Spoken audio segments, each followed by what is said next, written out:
Choosing fabric for a quilt is my favourite part of any new project, and there are so many ways to approach this. Picking out fabric for a cohesive whole quilt can sometimes be a little tough, so today we're going through 6 different strategies you can use for choosing quilt fabric.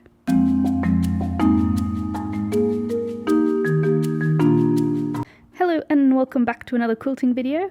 I'm Olivia and today we are choosing quilt fabric using 6 different strategies. Strategy 1 is to use a single fabric collection. This one is choosing fabric with training wheels. The fabric designer has already chosen colours that go together and they've included different scales, patterns, shades. Especially if you're a beginner quilter or you're new to combining fabrics, you can feel really confident that someone else has already confirmed that everything matches well. If you're doing this, though, don't feel like you need to include every single fabric. I rarely love every single one, so you can pick and choose the ones that you like best. For example, in this collection, all of these fabrics are also included. There's nothing wrong with them, but by taking them out, we're letting these ones really shine, and it's just a little way to customize a fabric collection for yourself. If you want to personalize your quilt just a little bit more, you can easily add a few more fabrics.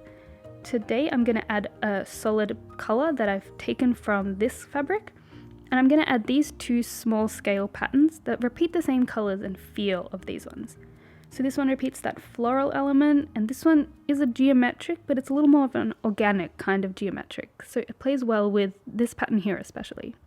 So in a really simple and easy way, I've taken this one collection that's made to go together and just made it a little more unique and personal for my taste.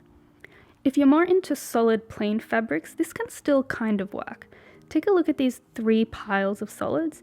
They're all the same company and they're all made to just slot into the overall color varieties available. And you can just use them however you want, but each of these 3 sets were released together. And you can see how these are all very muted colors, these ones are very bright and saturated. So one of these piles on their own could be a fun starting point for your quilt, whether you want to stick to just those colors, like that's what I did for these ones earlier in the year, or you could take this pile and add a handful of patterns that you really like and make it a bit more you. Strategy number 2 is to combine collections from the same manufacturer or designer. This one is along the same lines as strategy number 1, but this time we're branching out a little bit and combining fabrics from multiple collections by a single designer or manufacturer. You guys just saw how these 2 are from the same collection, but the rest are a variety of different art gallery fabrics lines. The colors might not be exact matches, but over time a manufacturer will often keep similar tones that will still blend really well together in a quilt. This one will take a little bit more work in the quilt shop or when you're buying online than using just a single collection, but often quilting specific shops will keep a single designer's fabric together even if they're from multiple collections. Buying online will be okay if the shop has a really good filter and you can just ignore everything else and pick from that one company. Staying within a single designer's work will often combine a little easier than a single manufacturer. So while things will change across collections, rarely will someone just completely change tracks. So in this way you're branching out a little bit more from using just one collection, but you've still got some structure and guidance, and you'll know that things should still blend well together. Strategy number 3 is to match supporting fabrics to one main fabric. And this is often the way I go. You choose one fabric that you love and has a few different colors in it, and then you can pick the other fabrics to match with that one. The easiest way to do this is to take your original inspiration fabric into the shop so you can be sure that the fabrics you choose match. And if you make sure you take in a piece of the selvage at least, most of the time they'll have these little dots that have each color isolated from the pattern. And this makes it really easy to color match.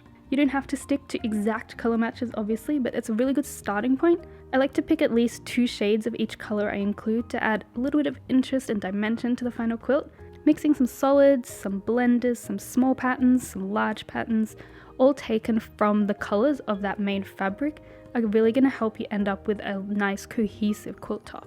In strategy 4, we're going to use one main fabric, pick other fabrics that match it, and then we're going to take that first one away. I really like this one. It's kind of like having a private color consultant helping you choose fabrics. This is almost the same as strategy number 3. We choose a single fabric, match our other fabrics to it, and then we're taking this one away. With these fabrics alone, they blend well, they look good together, but for the most part they're quite separate. We've got different teals and different pinks, and without that obvious starting point, it feels more like you've just stumbled upon a handful of fabrics that go well together. This strategy could also be a really good one to use if you see a fabric with a color scheme that you really like, but the pattern isn't quite your style or just not really what you're going for. So you can use the colors to take what you like, but you're not constrained by a pattern that you're not loving. For my example here, it could be really fun to make a quilt top with these and use this as the backing, and then that way you've got kind of a midpoint of these last two strategies. In number 5, we're really going to lean in on one idea while ignoring almost everything else. So you choose an element you love, maybe it's florals, maybe it's the color blue, maybe it's hand-drawn designs. In this case, I've chosen a theme, so we're going with reading. We've got books, we've got words, we've got a message in a bottle, and we've got a nursery rhyme. I haven't looked at the colors while I'm picking these, I'm only going for the theme. That's what's unifying everything. In this case, I don't actually have that much fabric that matches this theme, so I'm going to add 2 solids, just like that. And now these deep colors here play into these dark books, and they give these very themey fabrics a little breathing room. And I like to do that a lot with themed fabrics. I have a whole video about how to combine themey novelty fabrics, so I'll leave a link for that one in the description if you're interested.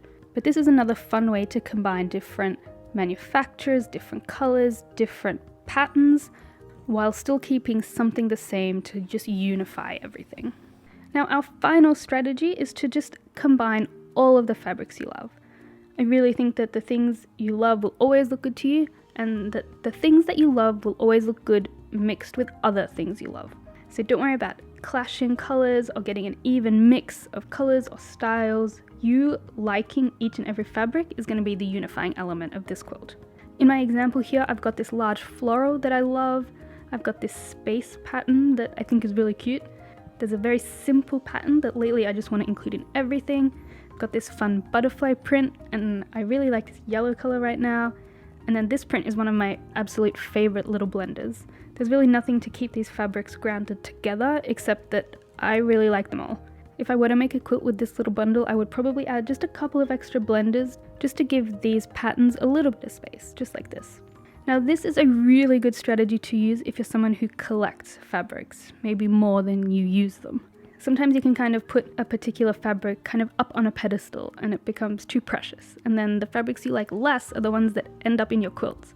And I get this because I've totally done it, but it doesn't make any sense given the time and effort and money you spend quilting. Why not use your absolute favorites? I would look at a quilt made with these fabrics and think, wow, I love all of those fabrics. I'm not going to think, wow, that is not a perfectly curated color scheme, you know? So that is it. Those are our 6 fabric strategies for quilting. Let me know if you do things differently, because I'm sure everyone has their own way of picking fabrics. But if you're ever stuck, give one of these a go, and I'd love to hear how it turns out. Thanks for watching, and I'll see you next time.